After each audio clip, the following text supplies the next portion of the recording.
Hello everyone, I hope you all are doing good. In today's video, we will do question answers of the lesson number 1, that is Hassan's attendance problem.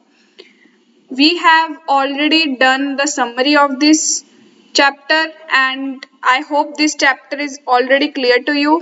ਇਹ बहुत ही आसान chapter है, easy chapter है ਤੇ ਹੁਣ ਆਪਾਂ question answers ਕਰਨ ਲੱਗੇ ਆ। ਪੀਡੀਐਫ ਤੁਹਾਨੂੰ ਮਿਲ ਜਾਏਗਾ ਟੈਲੀਗ੍ਰਾਮ ਚੈਨਲ ਤੇ, ਤੁਸੀਂ ਜੁਆਇਨ ਕਰ ਸਕਦੇ ਹੋ। ਉਸ ਦਾ ਨਾਮ ਹੈਗਾ ਹੈ ਪ੍ਰਬਲੀਨ ਕੌਜ਼ ਵਰਲਡ। ਉੱਥੇ ਸਾਰੇ ਪੀਡੀਐਫਸ ਅਵੇਲੇਬਲ ਹੋ ਜਾਣਗੇ ਨੋਟਸ ਤੇ। ਤੁਸੀਂ ਆਪਣੀ ਨੋਟਬੁੱਕ ਨੂੰ ਮੇਨਟੇਨ ਕਰਿਓ ਤੇ ਫਿਰ ਐਗਜ਼ਾਮੀਨੇਸ਼ਨ ਟਾਈਮ ਤੁਹਾਨੂੰ ਈਜ਼ੀ ਰਹੇਗਾ। ਚਲਿਏ ਸ਼ੁਰੂ ਕਰਦੇ ਹਾਂ without any time waste. First question is what is the narrator's profession. ਇਹ ਲੈਸਨ ਦੇ ਨਰੇਟਰ ਹੈਗੇ ਨੇ ਸੁਧਾ ਮੂਰਤੀ ਤੇ ਆਪਾਂ ਨੇ ਦੱਸਣਾ ਹੈ ਕਿ ਨਰੇਟਰ ਦਾ ਪ੍ਰੋਫੈਸ਼ਨ ਕਿਹੜਾ ਹੈ। The narrator teaches computer science at two students of masters in computer applications। ਜਿਹੜੇ ਨਰੇਟਰ ਨੇ ਯਾਨੀ ਕਿ ਸੁਧਾ ਮੂਰਤੀ ਜੀ ਨੇ ਉਹ ਕੰਪਿਊਟਰ ਸਾਇੰਸ ਟੀਚ ਕਰਦੇ ਨੇ ਉਹ ਬੱਚਿਆਂ ਨੂੰ ਜਿਹੜੇ ਕਿ ਕੀ ਪਰਸਿਊ ਕਰ ਰਹੇ ਨੇ ਮਾਸਟਰਸ ਇਨ ਕੰਪਿਊਟਰ ਐਪਲੀਕੇਸ਼ਨਸ ਦੀ ਸਟੱਡੀ ਨੂੰ ਪਰਸਿਊ ਕਰ ਰਹੇ ਨੇ। Okay, next question is why was Hasan not noticed by the teacher in the class. ਕਹਿੰਦੇ ਜਿਹੜਾ ਹਸਨ ਸੀਗਾ ਉਸ ਨੂੰ ਟੀਚਰ ਨੋਟਿਸ ਕਿਉਂ ਨਹੀਂ ਕਰਦੇ ਸੀ ਕਲਾਸ ਦੇ ਵਿੱਚ। It is because he was hardly ever present in the class. ਕਹਿੰਦੇ ਕਿਉਂਕਿ ਉਹ ਕਲਾਸ ਦੇ ਵਿੱਚ ਬਹੁਤ ਮੁਸ਼ਕਿਲ ਨਾਲ ਕਦੇ ਕਦਾਈ ਹੀ present ਹੁੰਦਾ ਸੀਗਾ। next is why would the narrator render attendance to Hasan every time। ਕਹਿੰਦੇ ਹਰ ਵਾਰ ਸੁਧਾ ਮੂਰਤੀ ਜੀ ਹਸਨ ਨੂੰ attendance ਕਿਉਂ ਦੇ ਦਿੰਦੇ ਸੀਗੇ ਹਾਲਾਂਕਿ ਉਹ ਤਾਂ absent ਹੁੰਦਾ ਸੀ। Hasan would beg for attendance in such a manner that it was very difficult for the narrator to say no। ਕਹਿੰਦੇ ਜਿਹੜਾ ਹਸਨ ਸੀਗਾ ਉਹ ਇਸ ਤਰ੍ਹਾਂ ਕਹਿ ਲੋ ਵੀ ਅਟੈਂਡੈਂਸ ਦੇ ਲਈ ਭੀਖ ਮੰਗਦਾ ਸੀ ਕਿ ਨਰੇਟਰ ਨੂੰ ਸੁਧਾ ਮੂਰਤੀ ਜੀ ਨੂੰ ਜਵਾਬ ਦੇਣਾ ਮਨਾ ਕਰਨਾ ਬਹੁਤ ਹੀ ਔਖਾ ਲੱਗਦਾ ਸੀ, ਇਸ ਲਈ ਉਸ ਨੂੰ ਹਰ ਵਾਰ ਅਟੈਂਡੈਂਸ ਮਿਲ ਜਾਂਦੀ ਸੀ। ਵਾਈ ਵਰ ਹਸਨਸ ਪੈਰੈਂਟਸ ਕਾਲਡ ਟੂ ਸਕੂਲ। ਕਹਿੰਦੇ ਹਸਨ ਦੇ ਜਿਹੜੇ ਮਾਤਾ ਪਿਤਾ ਸੀ ਉਹਨਾਂ ਨੂੰ ਸਕੂਲ ਕਿਉਂ ਬੁਲਾਇਆ ਗਿਆ। The teacher got tired of Hasan story so she called his parents. ਕਹਿੰਦੇ ਵੀ ਹਸਨ ਹਰ ਵਾਰ ਬਹਾਨੇ ਮਾਰਦਾ ਸੀ, ਮਤਲਬ ਕਿ ਹਰ ਵਾਰੀ ਐਕਸਕਿਊਜ਼ਸ ਦਿੰਦਾ ਸੀ, ਹਰ ਵਾਰ ਨਵੀਆਂ ਸਟੋਰੀਜ਼ ਪੇਸ਼ ਕਰਦਾ ਸੀਗਾ ਵੀ ਉਹ ਐਬਸੈਂਟ ਕਿਉਂ ਹੈ। ਤਾਂ ਇਸ ਗੱਲ ਤੋਂ ਤੰਗ ਆ ਕੇ ਸੁਧਾ ਮੂਰਤੀ ਜੀ ਨੇ ਹਸਨ ਦੇ ਪੈਰੈਂਟਸ ਨੂੰ ਬੁਲਾ ਲਿਆ। Next is during which days would Hasan often show up in the class. ਕਹਿੰਦੇ ਉਹ ਕਦੋਂ ਸਕੂਲ ਦੇ ਵਿੱਚ ਪ੍ਰੈਜ਼ੈਂਟ ਹੁੰਦਾ ਸੀ। Hasan would show up particularly if there was a class test. ਕਹਿੰਦੇ ਜਾਂ ਤਾਂ ਜੇਕਰ ਕਲਾਸ ਦੇ ਵਿੱਚ ਕੋਈ ਕਲਾਸ ਟੈਸਟ ਹੋਵੇ ਜਾਂ ਫਿਰ ਕੋਈ ਐਗਜ਼ਾਮੀਨੇਸ਼ਨ ਹੋਵੇ। Next is what was Hasan's mother plea to his father. ਕਹਿੰਦੇ ਹਸਨ ਦੀ ਮਦਰ ਦੀ ਕੀ ਪਲੀ ਸੀਗੀ ਉਹਦੇ ਫਾਦਰ ਨੂੰ, ਮਤਲਬ ਕੀ ਰਿਕੁਐਸਟ ਸੀ।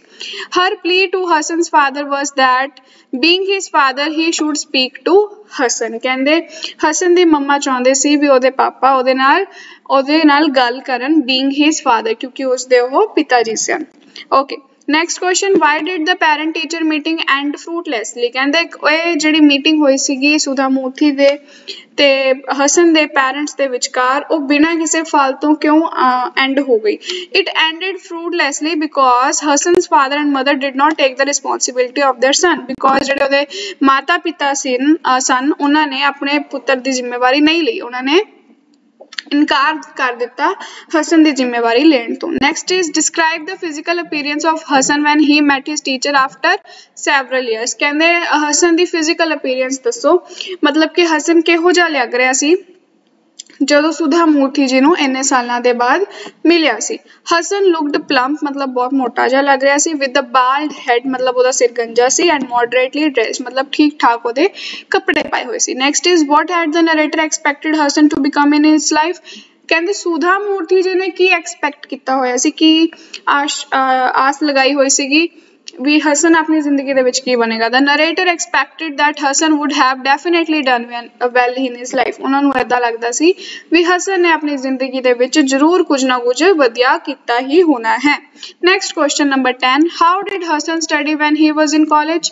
ਕਹਿੰਦੇ ਕਾਲਜ ਦੇ ਵਿੱਚ ਹਸਨ ਨੇ ਕਿਸ ਤਰ੍ਹਾਂ ਪੜ੍ਹਾਈ ਕੀਤੀ। At college Hasan was irregular in studies. ਕਹਿੰਦੇ ਉਹ ਰੈਗੂਲਰ ਨਹੀਂ ਸੀ ਹੈਗਾ, ਰੋਜ਼ਾਨਾ ਪੜ੍ਹਾਈ ਨਹੀਂ ਸੀ ਕਰਦਾ। And always ran short in attendance, ਜਿਸ ਕਾਰਨ ਉਹ ਹਮੇਸ਼ਾ ਅਟੈਂਡੈਂਸ ਦੇ ਵਿੱਚ ਘੱਟ महसूस करता सी या फिर मार खांदा सी। Next is according to Hasan who were nerds, कहते हसन के अकॉर्डिंग नर्ड्स कौन सीगे? According to Hasan nerds were those persons who were boring stupid and unfashionable.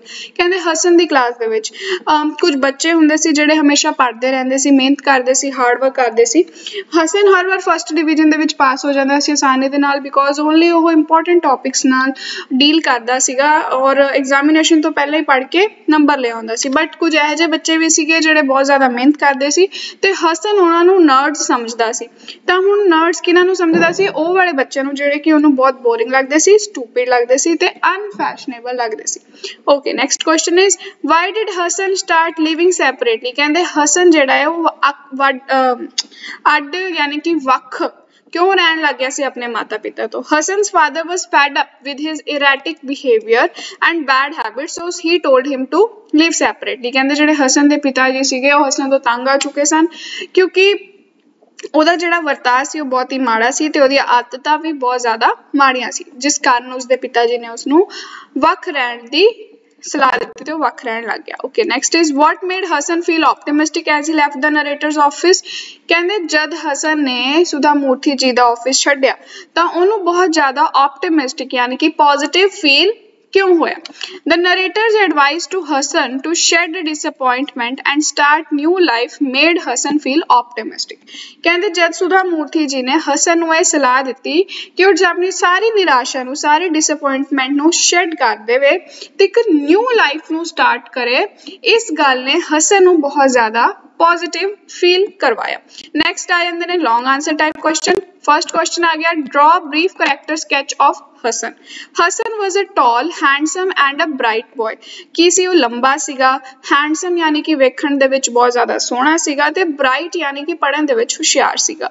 He was a student of masters in computer application. कहंदे वो एक मास्टर्स इन कंप्यूटर एप्लीकेशनस का course कर रहा सीगा, ओहदा स्टूडेंट सीगा। He had very good memory, ओहदी याददाश्त बहुत ही वधिया सी। He belong to a rich family, वो एक अमीर परिवार तो नाता रखता सी, अमीर परिवार नाल ओहदा रिश्ता सी। He was the only son of his parents. कहंदे अपने माता पिता का कल्ला कल्ला मुंडा सी। He was not regular in his studies. कहंदे अपने पढ़ाई दे विच कंसिस्टेंट नहीं सीगा, रेगुलर नहीं सीगा, डेली पढ़ाई रोजाना पढ़ाई नहीं करता सी। He was hardly ever present in the class. कहंदे बड़ी मुश्किल नाल क्लास दे विच जिहड़ा सी ओह present ਹੁੰਦਾ ਸੀਗਾ। He always fell short of attendance. Being bright, he would always get first class in examination। ਕਹਿੰਦੇ ਉਹਨੂੰ ਹਮੇਸ਼ਾ ਹੀ ਅਟੈਂਡੈਂਸ ਦੇ ਵਿੱਚ ਘਾਟ ਮਹਿਸੂਸ ਹੁੰਦੀ ਸੀ, ਘਾਟ ਦਾ ਸਾਹਮਣਾ ਕਰਨਾ ਪੈਂਦਾ ਸੀ ਬਿਕੋਜ਼ ਉਹ ਬਹੁਤ ਮੁਸ਼ਕਿਲ ਨਾਲ ਕਲਾਸ ਦੇ ਵਿੱਚ ਪ੍ਰੈਜ਼ੈਂਟ ਹੁੰਦਾ ਸੀ, ਬਿਕੋਜ਼ ਉਹ ਸਾਰੀ ਰਾਤ ਆਪਣੇ ਫਰੈਂਡਸ ਦੇ ਨਾਲ ਚੈਟਿੰਗ ਕਰਦਾ ਸੀ ਤੇ ਗਾਣੇ ਸੁਣਦਾ ਸੀ। ਤਾਂ ਫਿਰ ਸਵੇਰੇ ਜਲਦੀ ਉੱਠਣਾ, 9 ਵਜੇ ਦੀ ਕਲਾਸ ਹੁੰਦੀ ਸੀ, ਉਸ ਟਾਈਮ ਉਹਨੂੰ ਉੱਠਣਾ ਬਹੁਤ ਮੁਸ਼ਕਿਲ ਲੱਗਦਾ ਸੀ। Hasan did not value time। ਉਹਨੇ ਕੀ ਆਪਣੇ ਸਮੇਂ ਦੀ ਉਹਨੇ कदर नहीं की थी। Hassan did not value time. He would spend all night listening to music or chatting with his friends. He slept at 6 in the morning। कहंदे सवेरे 6 वजे ਉਹ ਸੌਂਦਾ ਸੀ। He continued his ways in later life also। कहंदे ਜਦੋਂ ਉਹਦੇ school ਦੀ ਜ਼ਿੰਦਗੀ ਖਤਮ ਹੋ ਗਈ, ਅੱਗੇ ਜਾ ਕੇ ਵੀ ਉਹਦੀਆਂ ਇਹੀ ਆਦਤਾਂ ਜਿਹੜੀਆਂ ਬਰਕਰਾਰ ਰਹੀਆਂ। He would get up late and was very lazy। ਕਹਿੰਦੇ ਉਹ ਬਹੁਤ ਲੇਟ ਉੱਠਦਾ ਸੀ ਤੇ ਬਹੁਤ ਆਲਸੀ ਸੀਗਾ। After a lot of pressure from his parents, ਕਹਿੰਦੇ ਬਹੁਤ ਜ਼ਿਆਦਾ ਪ੍ਰੈਸ਼ਰਾਈਜ਼ ਕਰਨ ਤੋਂ ਬਾਅਦ he took up a job। ਉਹਨੇ ਇੱਕ ਜੌਬ ਜਿਹੜੀ ਆ ਉਹ ਲੈ ਲਈ। nobody liked him for his behavior। ਕਹਿੰਦੇ ਕਿਸੇ ਨੂੰ ਵੀ ਉਹ ਪਸੰਦ ਨਹੀਂ ਸੀ ਬਿਕੋਜ਼ ਜਿਹੜਾ ਉਹਦਾ behaviour C that was not nice। ਉਹਦੀਆਂ ਜਿਹੜੀਆਂ ਆਦਤਾਂ ਸੀ, ਉਹਦੀਆਂ ਜਿਹੜੀ ਹੈਬਿਟਸ ਸੀਗੀਆਂ ਉਹ ਬਹੁਤ ਬੁਰੀਆਂ ਸੀ। no employer would keep such an employee। ਕਹਿੰਦੇ ਕੋਈ ਵੀ ਜਿਹੜਾ employer ਹੈ, ਕੋਈ ਵੀ ਬੌਸ ਹੈ, ਉਹ ਇਹੋ ਜਿਹਾ employee ਨਹੀਂ ਚਾਹੇਗਾ ਜਿਹੜਾ ਕਿ ਆਲਸੀ ਹੋਵੇ, ਲੇਟ ਉੱਠੇ ਤੇ irregular ਹੋਏ। he lost whatever job he took up। ਕਹਿੰਦੇ ਉਹਨੂੰ ਸਾਰੀਆਂ ਜਿਹੜੀਆਂ ਆਪਣੀਆਂ ਨੌਕਰੀਆਂ ਸੀ ਉਹ ਗਵਾਉਣੀਆਂ ਪੈ ਜਾਂਦੀਆਂ ਸੀ ਬਿਕੋਜ਼ ਉਹਦੀਆਂ ਜਿਹੜੀਆਂ ਆਦਤਾਂ ਸੀ ਉਹ ਚੰਗੀਆਂ ਨਹੀਂ ਸਨ ਹੈਗੀਆਂ। his teacher was sorry for him। ਉਹਦੇ ਟੀਚਰ ਨੂੰ ਜਸੋਧਾ ਮੂਰਤੀ ਜੀ ਨੂੰ ਪਤਾ ਲੱਗਿਆ ਤਾਂ ਉਹ ਬਹੁਤ ਨਿਰਾਸ਼ ਹੋਏ। we pity his miserable plight। ਕਹਿੰਦੇ ਅਸੀਂ ਵੀ ਉਸਦੀ ਇਸ ਨਿਰਾਸ਼ਾ ਵਦੀ ਜ਼ਿੰਦਗੀ ਤੇ ਬਹੁਤ ਜ਼ਿਆਦਾ दुखी हाँ। ठीक है, next question is what is the theme of the chapter Hassan's attendance problem. Hassan's attendance problem is a thought provoking chapter. मतलब कि ख्याल बहुत सारे अपने मन दे विच लेके आउंदा है। It describes the consequences of not taking the things seriously. कहंदे इस चीज़ दे कॉन्सिक्वेंसेस नूं सामने लेके आंदा है, मतलब इस चीज़ दे बारे दसदा है कि उसदे की नतीजे हुंदे ने जद आपां चीज़ां नूं सीरियसली नहीं लैंदे। only working for petty gains will lead one nowhere ਕਹਿੰਦੇ ਜੇ ਆਪਾਂ short term ਬੈਨੀਫਿਟਸ ਦੇ ਬਾਰੇ ਸੋਚੀਏ ਤਾਂ ਕਿਤੇ ਵੀ ਨਹੀਂ ਪਹੁੰਚਾਂਗੇ ਹਮੇਸ਼ਾ ਅੱਗੇ ਦੀ ਵੀ ਸੋਚਣੀ ਚਾਹੀਦੀ ਹੈ this theme has been developed with the example of Hasan ਕਹਿੰਦੇ ਜਿਹੜੀ ਥੀਮ ਹੈ ਇਹਨੂੰ ਪੇਸ਼ ਕੀਤਾ ਗਿਆ ਹੈ ਇੱਕ ਐਗਜ਼ਾਮਪਲ ਦੇ ਨਾਲ ਯਾਨੀ ਕਿ ਹਸਨ ਦੇ ਐਗਜ਼ਾਮਪਲ ਦੇ ਨਾਲ Hasan is a bright and negligent student he comes to the class off and on but gets first class in the examination ਕਹਿੰਦੇ ਉਹ ਬਹੁਤ ਹੀ ਘੱਟ present ਹੁੰਦਾ class ਦੇ ਵਿੱਚ but ਉਹ ਹਮੇਸ਼ਾ first class ਦੇ ਵਿੱਚ ਜਿਹੜਾ ਹੈ ਪਾਸ ਹੋ ਜਾਂਦਾ ਹੈ he does not study to gain knowledge ਕਹਿੰਦੇ ਉਹ knowledge ਵਾਸਤੇ ਨਹੀਂ ਸੀ ਪੜ੍ਹਦਾ ਉਹ ਨੰਬਰਾਂ ਵਾਸਤੇ ਹੀ ਪੜ੍ਹਦਾ ਸੀ he is irregular in his studies he spends all night listening to music and chatting with his friends to pass the examination by securing first division seems to be all and end of all studies ਕਹਿੰਦੇ ਉਹਦੇ ਲਈ ਸਿਰਫ examination ਨੂੰ first division ਦੇ ਪਾਸ ਵਿੱਚ ਪਾਸ ਕਰ ਲੈਣਾ ਬਹੁਤ ਵੱਡੀ ਗੱਲ ਹੋ ਜਾਂਦੀ ਸੀ ਮਤਲਬ that was enough for him his father is busy in making money ਉਹ ਜਿਹੜੇ ਉਹਦੇ ਪਿਤਾ ਜੀ ਨੇ ਉਹ ਪੈਸੇ ਬਣਾਉਣ ਦੇ ਵਿੱਚ ਬਹੁਤ ਜ਼ਿਆਦਾ ਵਿਅਸਤ ਨੇ and has little time for him ਤੇ ਉਹਨਾਂ ਕੋਲ ਉਹਦੇ ਵਾਸਤੇ ਬਿਲਕੁਲ ਵੀ ਸਮਾਂ ਜਿਹੜਾ ਹੈ ਨਹੀਂ ਹੈਗਾ later on Hassan realizes that getting a first class in the examination is not the index of one's ability without proper knowledge it is difficult to work ਕਹਿੰਦੇ first class ਦੇ ਵਿੱਚ ਜਿਹੜੀ ਆਪਣੀ ਕਲਾਸ ਉਹਨੂੰ ਪਾਸ ਕਰ ਲੈਣਾ ਸਾਰਾ ਕੁਝ ਨਹੀਂ ਹੁੰਦਾ ਜਿਹੜਾ ਆਪਣਾ ਬਿਹੇਵੀਅਰ ਹੈ ਨੇਚਰ ਹੈ ਉਹ ਵੀ ਮੈਟਰ ਕਰਦਾ ਹੈ ਤੇ ਨੌਲੇਜ ਸਭ ਤੋਂ ਜ਼ਿਆਦਾ ਜਿਹੜੀ ਹੈ ਮੈਟਰ ਕਰਦੀ ਹੈ ਉਹ ਵੀ ਹੋਣੀ ਚਾਹੀਦੀ ਹੈ next is draw character sketch of Hasan's attendance problems narrator यानी कि सुधा मूर्ति जी की इत्थे गल हो रही है the narrator of the lesson chapter Hassan's attendance problem lesson कह लो या chapter कह लो is Sudha Murthy she is a teacher in Bangalore Bangalore ਦੇ ਵਿੱਚ ਇੱਕ ਅਧਿਆਪਕਾ ਨੇ she teaches computer science to MCA student ठीक है मतलब masters in computer application student she is kind and helpful to her students ਉਹ ਬਹੁਤ ਜ਼ਿਆਦਾ ਦਿਆਲੂ ਨੇ ਤੇ ਬਹੁਤ ਜ਼ਿਆਦਾ ਮਦਦ ਕਰਦੇ ਨੇ ਆਪਣੇ ਵਿਦਿਆਰਥੀਆਂ ਦੀ she condemns the shortage of their attendance ਕਹਿੰਦੇ ਜਿਹੜੇ ਉਹਨਾਂ ਦੀ ਘੱਟ attendance ਹੁੰਦੀ ਆ ਉਹਨੂੰ ਵੀ ਉਹ ਪੂਰਾ ਕਰ ਦਿੰਦੇ ਨੇ she does not want to harm the interest of her students ਕਹਿੰਦੇ ਉਹ ਨਹੀਂ ਚਾਹੁੰਦੇ ਵੀ ਉਹਨਾਂ ਦੇ ਜਿਹੜੇ ਵਿਦਿਆਰਥੀ ਨੇ ਉਹ ਉਹਨਾਂ ਨੂੰ ਕੋਈ ਵੀ ਦਿੱਕਤ ਆਏ ਪੇਪਰ ਦੇਣ ਦੇ ਵਿੱਚ ਇਸ ਲਈ ਉਹ ਉਹਨਾਂ ਨੂੰ ਸਾਰੀਆਂ ਜਿਹੜੀਆਂ ਮੁਸ਼ਕਲਾਂ ਨੇ ਉਤੋਂ ਬਚਾ ਲੈਂਦੇ ਨੇ like a true teacher she gets upset when those students who are not regular ਕਹਿੰਦੇ ਵੀ ਉਹ ਜਿਵੇਂ ਇੱਕ ਸੱਚਾ ਅਧਿਆਪਕ ਹੁੰਦਾ ਹੈ ਦੁਖੀ ਹੋ ਜਾਂਦਾ ਜਦੋਂ ਸਟੂਡੈਂਟਸ ਜਿਹੜੇ ਹੁੰਦੇ ਨੇ ਉਹ ਰੈਗੂਲਰ ਨਹੀਂ ਹੁੰਦੇ ਕਹਿੰਦੇ ਉਹ ਵੀ ਬਹੁਤ ਜ਼ਿਆਦਾ ਦੁਖੀ ਹੋ ਜਾਂਦੇ ਨੇ ਨਿਰਾਸ਼ ਹੋ ਜਾਂਦੇ ਨੇ she can't remain angry with them for long ਕਹਿੰਦੇ ਉਹ ਆਪਣੇ ਵਿਦਿਆਰਥੀਆਂ ਦੇ ਨਾਲ ਲੰਬੇ ਸਮੇਂ ਤੱਕ ਨਿਰਾਸ਼ ਨਹੀਂ ਰਹਿ ਸਕਦੇ ਜਿਸ ਕਾਰਨ ਇਹ ਆਪਾਂ ਨੂੰ ਪਤਾ ਲੱਗਦਾ ਹੈ ਜਿਵੇਂ ਉਹ ਹਸਨ ਨੂੰ ਆਪਣੀ ਉਹਦੀ ਅਟੈਂਡੈਂਸ ਪੂਰੀ ਕਰਕੇ ਦੇ ਦਿੰਦੇ ਨੇ ਉਹਦੇ ਨਾਲ ਜ਼ਿਆਦਾ ਲੰਬੇ ਸਮੇਂ ਤੱਕ ਗੁੱਸਾ ਨਹੀਂ ਰਹਿੰਦੇ ਠੀਕ ਹੈ ਸੋ she treats her students as her own children ਕਹਿੰਦੇ ਉਹ ਵਿਦਿਆਰਥੀਆਂ ਨੂੰ ਆਪਣੇ ਖੁਦ ਦੇ ਬੱਚਿਆਂ ਦੇ ਵਾਂਗ ਟ੍ਰੀਟ ਕਰਦੇ ਨੇ some of her students have become very good human beings ਕਹਿੰਦੇ ਕਈ ਉਹਨਾਂ ਦੇ ਵਿਦਿਆਰਥੀ ਅਜਿਹੇ ਨੇ ਜਿਹੜੇ ਬਹੁਤ ਹੀ ਚੰਗੇ ਹਿਊਮਨ ਬੀਇੰਗਸ ਜਿਹੜੇ ਨੇ ਬਣ ਚੁੱਕੇ ਨੇ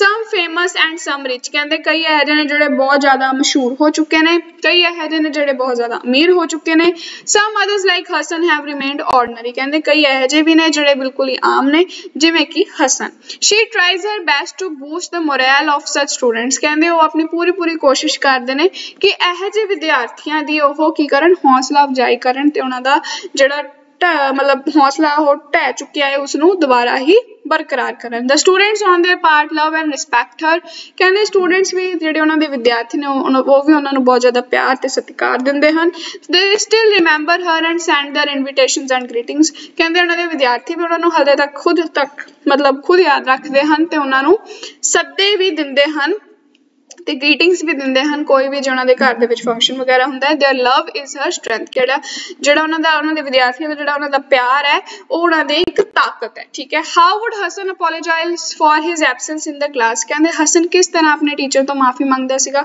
for the absence in the class Hassan was a very bright student of the narrator ਕਹਿੰਦੇ ਜਿਹੜਾ ਹਸਨ ਸੀ ਉਹ ਬਹੁਤ ਹੀ ਜ਼ਿਆਦਾ ਕੀ ਸੀ bright student ਸੀ ਹੁਸ਼ਿਆਰ ਬੱਚਾ ਸੀਗਾ narrator the he came of a rich family but he was not regular in his studies ਕਹਿੰਦੇ ਇੱਕ rich families ਦੇ ਵਿੱਚੋਂ ਦੀ ਆਉਂਦਾ ਸੀ but ਉਹ ਰੈਗੂਲਰ ਨਹੀਂ ਸੀਗਾ ਆਪਣੀ ਸਟੱਡੀਜ਼ ਦੇ ਵਿੱਚ he was hardly ever present in the class ਕਹਿੰਦੇ ਉਹ ਬਹੁਤ ਮੁਸ਼ਕਿਲ ਨਾਲ ਕਲਾਸ ਦੇ ਵਿੱਚ ਪ੍ਰੈਜ਼ੈਂਟ ਹੁੰਦਾ ਸੀ in the beginning the teacher did not know of his existence at all ਕਹਿੰਦੇ ਸ਼ੁਰੂਆਤੀ ਦੌਰ ਦੇ ਵਿੱਚ ਤਾਂ ਟੀਚਰ ਨੂੰ ਸੁਧਾ ਮੂਰਤੀ ਜੀ ਨੂੰ ਉਹਦੇ ਐਗਜ਼ਿਸਟੈਂਸ ਉਹਦੇ ਹੋਂਦ ਦੇ ਬਾਰੇ ਬਿਲਕੁਲ ਜਾਣਕਾਰੀ ਵੀ ਨਹੀਂ ਸੀ he would turn up when there was a class test or during the examination ਕਹਿੰਦੇ ਉਦੋਂ ਹੀ ਆਉਂਦਾ ਸੀ ਸਕੂਲ ਦੇ ਵਿੱਚ ਜਦ ਸਕੂਲ ਦੇ ਕਲਾਸ ਦੇ ਵਿੱਚ ਕੋਈ ਟੈਸਟ ਹੁੰਦਾ ਸੀ ਜਾਂ ਫਿਰ ਕੋਈ ਐਗਜ਼ਾਮ ਹੁੰਦਾ ਸੀ he would run short to attendance ਕਹਿੰਦੇ ਉਹਦੀ ਅਟੈਂਡੈਂਸ ਘੱਟ ਜਾਂਦੀ सी।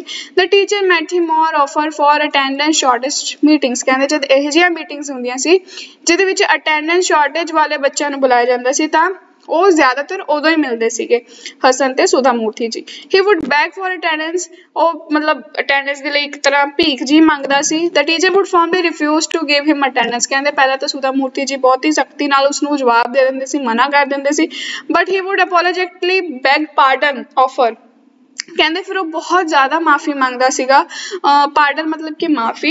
ਹੀ would promise to improve his attendance, ਉਹ ਪ੍ਰੋਮਿਸ ਕਰਦਾ ਸੀਗਾ ਕਿ ਉਹ ਆਪਣੀ ਅਟੈਂਡੈਂਸ ਨੂੰ ਇੰਪਰੂਵ ਕਰੇਗਾ। For 1 week he would attend all classes, ਕਹਿੰਦੇ ਇੱਕ ਹਫਤੇ ਲਈ ਉਹ ਸਾਰੀਆਂ ਕਲਾਸਿਸ ਅਟੈਂਡ ਕਰਦਾ ਸੀ। Then the same story would follow, ਕਹਿੰਦੇ ਬਟ ਫਿਰ ਤੋਂ ਇੱਕ ਹਫਤਾ ਜਦ ਲੰਘ ਜਾਂਦਾ ਸੀ ਤਾਂ ਉਹ ਫਿਰ ਦੁਬਾਰਾ ਉਹੀ ਜਿਹੜੀ ਸਟੋਰੀ ਆ ਰਿਪੀਟ ਹੋਣ ਲੱਗ ਜਾਂਦੀ ਸੀ। He would quote the proverb taught by her that to err is human, to forgive is divine, ਕਹਿੰਦੇ ਫਿਰ ਉਹ ਆਪਣੇ ਹੀ ਅਧਿਆਪਕ ਯਾਨੀ ਕਿ ਸੁਧਾ ਮੂਰਤੀ ਜੀ ਜਿਹੜਾ ਉਹਨਾਂ ਨੂੰ ਪ੍ਰੋਵਰਬ ਸਮਝਾਉਂਦੇ ਸੀਗੇ ਉਹੀ ਉਹਨਾਂ ਨੂੰ ਸੁਣਾਉਂਦਾ ਸੀ ਕਿ ਵੀ ਗਲਤੀ ਕਰਨਾ ਤਾਂ ਮਤਲਬ ਜਿਹੜਾ ਇਨਸਾਨ ਹੈ ਉਹ ਗਲਤੀ ਕਰਦਾ ਹੈ ਤੇ ਜਿਹੜਾ ਰੱਬੀ ਸ਼ਕਤੀਆਂ ਹੁੰਦੀਆਂ ਨੇ ਉਹ ਮਾਫ ਕਰ ਦਿੰਦੀਆਂ ਨੇ। ਦ ਟੀਚਰ ਵਾਜ਼ ਨੋ ਲੋਂਗਰ ਐਂਗਰੀ, ਫਿਰ ਜਿਹੜਾ ਟੀਚਰ ਯਾਨੀ ਕਿ ਸੁਧਾ ਮੂਰਤੀ ਜੀ ਸੀ ਉਹ ਹੁਣ ਨਾਰਾਜ਼ ਨਹੀਂ ਰਹਿੰਦੇ ਸੀ। ਐਂਡ ਕੰਟਰਨਡ ਦ ਅਟੈਂਡੈਂਸ ਸ਼ਾਰਟੇਜ, ਫਿਰ ਜਿਹੜੀ ਉਹਦੀ ਅਟੈਂਡੈਂਸ ਦੇ ਵਿੱਚ ਸ਼ਾਰਟੇਜ ਸੀ ਉਹਨੂੰ ਪੂਰਾ ਕਰ ਦਿੰਦੇ ਸੀ। Next is describe in your own words the narrator's meeting with Hasan's parents, ਕਹਿੰਦੇ ਹੁਣ ਡਿਸਕ੍ਰਾਈਬ ਕਰੋ ਨਰੇਟਰ ਦੀ ਮੀਟਿੰਗ ਯਾਨੀ ਕਿ ਸੁਧਾ ਮੂਰਤੀ ਜੀ ਦੀ meeting with Hasan's parents. Hassan was a bright student but he was irregular in his studies. We have already studied it a number of time ਕਿ ਉਹ ਇੱਕ ਬਹੁਤ ਹੀ ਹੁਸ਼ਿਆਰ ਬੱਚਾ ਸੀ ਬਟ ਪੜ੍ਹਾਈ ਦੇ ਵਿੱਚ ਰੈਗੂਲਰ ਨਹੀਂ ਸੀ। ਦ ਨਰੇਟਰ ਵਾਜ਼ ਹਿਸ ਟੀਚਰ, ਕਹਿੰਦੇ ਜਿਹੜੇ ਸੁਧਾ ਮੂਰਤੀ ਜੀ ਸਨ ਉਹਦੇ ਟੀਚਰ ਸਨ। Once she called Hassan's parents to talk about his irregularity, ਕਹਿੰਦੇ ਇੱਕ ਵਾਰ ਕੀ ਹੋਇਆ ਸੁਧਾ ਮੂਰਤੀ ਜੀ ਨੇ ਤੰਗ ਆ ਕੇ ਹਸਨ ਦੇ ਬਹਾਨਿਆਂ ਤੋਂ ਉਸਦੇ ਮਾਤਾ ਪਿਤਾ ਨੂੰ ਬੁਲਾ ਲਿਆ ਤਾਂ ਕਿ ਉਹਨਾਂ ਨਾਲ ਗੱਲ ਕਰ ਸਕਣ ਕਿ ਹਸਨ ਆਪਣੀ ਪੜ੍ਹਾਈ ਦੇ ਵਿੱਚ ਰੈਗੂਲਰ ਨਹੀਂ ਹੈ। She told them that Hassan was not arrogant, ਕਹਿੰਦੇ ਸੁਧਾ ਮੂਰਤੀ ਜੀ ਨੇ ਉਸਦੇ ਮਾਤਾ ਪਿਤਾ ਨੂੰ ਕਿਹਾ ਕਿ ਜਿਹੜਾ ਹਸਨ ਹੈ ਉਹ ਐਰੋਗੈਂਟ ਨਹੀਂ ਹੈ, ਹੰਕਾਰੀ ਨਹੀਂ ਹੈ ਜਾਂ ਕੁਝ ਵੀ ਉਹਦੇ ਵਿੱਚ ਮਤਲਬ ਵਰਤਾਵ ਦੇ ਵਿੱਚ ਕੋਈ ਵੀ ਹੰਕਾਰ ਨਹੀਂ ਹੈ, ਬਟ ਵਾਜ਼ ਇਨਡਿਸਿਪਲਿਨਡ, ਬਟ ਉਹ ਅਨੁਸ਼ਾਸਨਹੀਨ ਹੈ। she assured them that if he came to the class regularly he could get a rank, ਹੁਣ ਤਾਂ ਉਹ ਫਸਟ ਡਿਵੀਜ਼ਨ ਦੇ ਵਿੱਚ ਪਾਸ ਹੁੰਦਾ ਸੀ ਬਟ ਸੁਧਾ ਮੂਰਤੀ ਜੀ ਕਹਿੰਦੇ ਕਿ ਜੇਕਰ ਉਹ ਹਰ ਰੋਜ਼ ਕਲਾਸ ਦੇ ਵਿੱਚ ਆਵੇਗਾ ਤਾਂ ਹੋ ਸਕਦਾ ਹੈ ਮਤਲਬ ਕਿ ਉਹਨਾਂ ਨੇ ਅਸ਼ੋਰ ਕੀਤਾ, ਉਹਨਾਂ ਨੇ ਐਵੇਂ ਸ਼ੋਰਿਟੀ ਦਿੱਤੀ, ਗਰੰਟੀ ਦਿੱਤੀ ਕਿ ਹੋਵੇਗਾ ਕਿ ਉਹਨੂੰ ਕੋਈ ਰੈਂਕ ਵੀ ਮਿਲ ਸਕਦੀ ਹੈ। she said that she would be happy if they could look into the matter more seriously, ਕਹਿੰਦੇ ਸੁਧਾ ਮੂਰਤੀ ਜੀ ਨੇ ਉਹਨਾਂ ਨੂੰ ਕਿਹਾ ਕਿ ਮੈਂ ਬਹੁਤ ਜ਼ਿਆਦਾ ਖੁਸ਼ ਹੋਵਾਂਗੀ ਕਿ ਜੇਕਰ ਤੁਸੀਂ ਆਪਣੇ ਬੱਚੇ ਦੀ ਜ਼ਿੰਦਗੀ ਵੱਲ ਧਿਆਨ ਦਿਓ ਤੇ ਉਸਨੂੰ ਸਮਝਾਓ ਹੋਰ seriously. ਹਸਨ's father was a busy man, ਉਹਦੇ ਜਿਹੜੇ ਪਿਤਾ ਜੀ ਸਨ ਉਹ ਬਹੁਤ ਜ਼ਿਆਦਾ ਬਿਜ਼ੀ ਪਰਸਨ ਸੀਗੇ, ਬਹੁਤ ਹੀ ਵਿਅਸਤ ਰਹਿੰਦੇ ਸੀ। he did not take the teacher seriously, ਉਹਨਾਂ ਨੇ ਟੀਚਰ ਦੀਆਂ ਗੱਲਾਂ ਨੂੰ ਸੀਰੀਅਸਲੀ ਨਹੀਂ ਲਿਆ। he said that after a certain age children did not listen to their parents, ਕਹਿੰਦੇ ਉਹਨਾਂ ਨੇ ਕਿਹਾ ਵੀ ਇੱਕ ਸਰਟਨ ਉਮਰ ਦੇ ਬਾਅਦ, ਇੱਕ ਪੱਕੀ ਉਮਰ ਦੇ ਬਾਅਦ ਜਿਹੜੇ ਬੱਚੇ ਨੇ ਆਪਣੇ ਮਾਤਾ ਪਿਤਾ ਦੀਆਂ ਗੱਲਾਂ ਨੂੰ ਨਹੀਂ ਸੁਣਦੇ। he further said that it was the duty of the mother to correct him, ਉਹਦੇ ਪਿਤਾ ਜੀ ਨੇ ਸਾਰੀ ਗੱਲ ਉਹਦੇ ਮਾਤਾ ਜੀ ਤੇ ਸੁੱਟ ਦਿੱਤੀ ਕਿ ਜਿਹੜੀ ਇਹਨਾਂ ਦੀ ਡਿਊਟੀ ਹੈ ਬੱਚਿਆਂ ਨੂੰ ਸਾਂਭਣ ਦੀ ਇਹ ਇੱਕ ਮਾਤਾ ਦੀ ਹੁੰਦੀ ਹੈ, ਮਤਲਬ ਕਿ ਮਾਂ ਦੀ ਹੁੰਦੀ ਹੈ। the mother on her part said that Hassan did not listen to her at all, ਫਿਰ ਉਹਦੇ ਮਾਤਾ ਜੀ ਕਹਿਣ ਲੱਗੇ ਵੀ ਹਸਨ ਤਾਂ ਮੇਰੀ ਕੋਈ ਗੱਲ ਨਹੀਂ ਸੁਣਦਾ। he spent all night listening to music and chatting with his friends, she further added that it was difficult for a mother to control a boy, ਕਿ ਉਹ ਦੱਸਦੇ ਨੇ ਵੀ ਹਸਨ ਸਾਰੀ ਰਾਤਾਂ ਚੈਟਿੰਗ ਕਰਦਾ ਹੈ ਤੇ ਗਾਣੇ ਸੁਣਦਾ ਹੈ ਤੇ ਸਵੇਰੇ 6 ਵਜੇ ਸੌਂਦਾ, ਫਿਰ ਉਹ ਸਵੇਰ ਦੀ ਕਲਾਸ ਕਿਵੇਂ ਅਟੈਂਡ ਕਰ ਸਕਦਾ ਕਿਉਂਕਿ ਉਹ ਸਵੇਰ ਦੇ ਟਾਈਮ ਤੋਂ ਆਪਣੀ ਨੀਂਦ ਪੂਰੀ ਕਰ ਰਿਹਾ ਹੁੰਦਾ। ਤੇ ਫਰਦਰ ਉਹਨਾਂ ਨੇ ਇਹ ਸਮਝਾਉਂਦੇ ਹੋਏ ਕਿਹਾ ਵੀ ਇੱਕ ਮਦਰ ਵਾਸਤੇ, ਇੱਕ ਮਾਂ ਵਾਸਤੇ ਇੱਕ ਮੁੰਡੇ ਨੂੰ ਸਾਂਭਣਾ ਬਹੁਤ ਜ਼ਿਆਦਾ ਔਖਾ ਹੁੰਦਾ ਹੈ। Only the father could speak to him, ਕਹਿੰਦੇ ਉਹਦੇ ਪਿਤਾ ਜੀ ਨੂੰ ਉਹਦੇ ਨਾਲ ਗੱਲ ਕਰਨੀ ਚਾਹੀਦੀ ਹੈ। This blame game continued for while, the meeting ended fruitlessly, ਕਹਿੰਦੇ ਇੱਕ ਦੂਜੇ ਨੂੰ ਬਲੇਮ ਕਰੀ ਗਏ ਤੇ ਇਸ ਤਰ੍ਹਾਂ ਹੀ ਜਿਹੜੀ ਮੀਟਿੰਗ ਹੈ ਉਹ ਬਿਨਾਂ ਕਿਸੇ ਫਲ ਤੋਂ, ਬਿਨਾਂ ਕਿਸੇ ਨਤੀਜੇ ਤੋਂ ਐਂਡ ਹੋ ਗਈ, ਯਾਨੀ ਕਿ ਇਸ ਦਾ ਕੋਈ ਰਿਜ਼ਲਟ ਨਹੀਂ ਨਿਕਲਿਆ। ਤਾਂ ਇਹ ਸੀਗੇ question answers of the first chapter. ਉਮੀਦ ਕਰਦੀ ਹਾਂ ਕਿ ਤੁਹਾਨੂੰ ਐਕਸਪਲੇਨੇਸ਼ਨ ਸਮਝ ਆ ਗਈ ਹੋਏਗੀ। ਜੇ ਕੋਈ ਕਮੀ ਪੇਸ਼ੀ ਰਹਿ ਗਈ ਹੋਵੇ ਤਾਂ ਮਾਫ ਕਰ ਦਿਓ, ਅਗਲੀ ਵਾਰ ਮੈਂ ਉਸਨੂੰ ਸੁਧਾਰਨ ਦੀ ਪੂਰੀ ਕੋਸ਼ਿਸ਼ ਕਰੂੰਗੀ। ਤਾਂ ਮਿਲਦੀ ਹਾਂ ਤੁਹਾਨੂੰ ਆਪਣੇ ਅਗਲੇ ਲੈਕਚਰ ਦੇ ਵਿੱਚ। ਮੈਂ ਸ਼ੈਡਿਊਲ ਅਪਲੋਡ ਕਰ ਦਿੱਤਾ ਹੋਇਆ ਹੈ ਕਮਿਊਨਿਟੀ ਪੋਸਟ ਤੇ ਟੈਲੀਗ੍ਰਾਮ ਚੈਨਲ ਦੇ ਵਿੱਚ, ਤੇ ਨੋਟਸ ਵਗੈਰਾ ਸਾਰਾ ਕੁਝ ਟੈਲੀਗ੍ਰਾਮ ਦੇ ਵਿੱਚ ਹੀ ਮਿਲੇਗਾ ਤੇ ਅਕੋਰਡਿੰਗ ਟੂ ਦ ਸ਼ੈਡਿਊਲ ਹੀ ਹੁਣ ਵੀਡੀਓਜ਼ ਆਉਣਗੀਆਂ। ਤਾਂ ਉਮੀਦ ਕਰਦੇ ਹਾਂ ਤੁਸੀਂ ਪੜ੍ਹਦੇ ਰਹੋਗੇ, ਨੋਟਬੁੱਕਸ ਮੇਨਟੇਨ ਕਰੋਗੇ। Till then take care and have very मतलब कि hard time in studying, मतलब कि ਹੁਣ ਤੁਸੀਂ ਪੜ੍ਹਦੇ ਰਹੋ ਦਿਲ ਲਗਾ ਕੇ। Thank you for watching, keep supporting, bye bye.